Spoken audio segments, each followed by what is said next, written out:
Hey jongens, wat doen jullie hier? Oh, we staan hier gewoon wat. Hé, kijk, er komt een hond aan.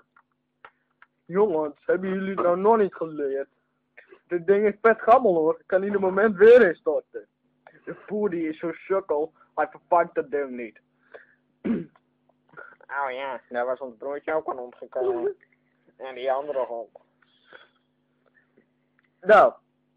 Oh ja, en er zitten hier ook sluipschutters in de buurt. Zoals je ziet. Ja, ik ga er maar even vandoor. Oh, wacht. Volgens mij gaat hij breken. Ik kijk even omhoog.